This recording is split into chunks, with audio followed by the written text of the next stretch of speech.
சரி அவன் ஃபோன் பண்றா, திருவிழாக்கு பேனர் அடிக்கணும். ஹலோ, எங்க கேக்குறீங்க? வாங்க சீக்கிரம். எதுக்கு சொன்னீங்க?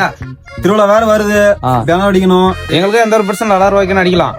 மாமா மச்சான் பங்காளி எல்லாம் விட்டு போச்சுன்னு வரக்கூடாது. பேனர் அடிச்சா இப்படிதான் ஒரே முட்டை பெருசா போடலாம். பேனர் ஃபுல் சைஸ் வைக்கலாமா, ஆஃப் சைஸ் வைக்கலாமா? ஃபுல் சைஸ் வச்சு நல்லா இருக்கும். புது சைஸ் எல்லாம் வேணாப்பா, ஆஃபே போடலாம். ஃபுல் சைஸே போடலாம். ஃபுல் சைஸ் தான் ஆளேக்குறாங்க ஆளு. அந்த பிள்ளைக்கா பையன் பேசுனா பேசாத புதா, ஆஃபே போடலாம். அப்பதான் பொண்ணு எல்லாம் கெத்தா பாப்பாங்க. என்ன கலர் போடலாம்பா? எங்களுக்கு ஒயிட் அடிச்சிடலாம்பா. ஒயிட் எல்லாம் வேணாப்பா, பிளாக்கே போடலாம். நல்லா பெருசுல ஒயிட்டே வேணும்பா எங்களுக்கு. நீங்க ஆஃப் சைஸ் சொன்னீங்கல்ல, அதே மாதிரி எங்களுக்கு ஒயிட் ஷர்ட் தான் வேணும் எங்களுக்கு. ஒன்னா செஞ்சு செய்யலாம்னு சொன்னீங்கல்ல, நீங்க ஆஃப் சைஸ் போட்டோ அடிச்சுக்காக நாங்க ஒயிட் ஷர்ட் எங்களுக்கு அடிச்சு விட்டுருங்க. சரி சரி, நீ சொன்ன மாதிரி போட்டுக்கலாம். அந்த கீழே வசனம் எல்லாம் போடுவாங்கல்ல, அதெல்லாம் போடலாம். வந்தாரா வாடகைக்கு எங்க ஊரு அந்த பேரு தான் நாங்க போடுவோங்க பேனர்ல. அதெல்லாம் போட முடியாது. எங்க ஊர்ல நாசமா ஊராப்பா அப்பனா கூட்டி ஒன்னா அடிக்கலாம். நீங்க பேனரு நாங்க சொல்ற மாதிரி தான் அடிக்கணும். அதெல்லாம் முடியாது. நான் சொல்ற மாதிரி நீ அடிக்கணும்.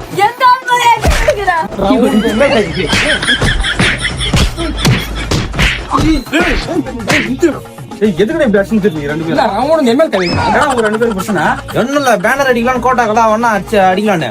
அவன் கலர் செட்டு மாத்தணும்ன்றான், அதை மாத்தணும்ன்றான். அப்புறம் எங்க ஊரை பத்தி தப்பா பேசுறான், அதை அடிச்சு ஒரு வருஷம் அடிச்சு சொல்லிங்கடா நீங்கடா. அதெல்லாம் முடியாது. வந்தாரா வாழ்க்கை ஊர் கொட்டையில போடுவா. அப்ப எங்க ஊர் நாசமா போட்டா நீ ஃபர்ஸ்ட் கொட்டைங்கன்னா திருவிழா வருது. எதுக்கு இப்படி அடிச்சு தெரியுங்க? சேர்ந்து அடிச்சு சொல்லிக்கலாம்டா. ஒரு வருஷம் யார் சேர்ந்து அடிக்கணும்? நாங்க சொல்றது அவங்க கேட்க மாட்டோம், அவங்க சொல்றது நாங்க என்ன கேட்கணும்? ஊர்லாம் வர வருஷம் மச்சான் நீ ஒயிட்டே போடுற மச்சான். சண்டை போட்டுக்கிறீங்க தான்டா உள்ள வந்தேன். நான் என்னடா பண்ண உங்களை? யாரா நான் வச்சு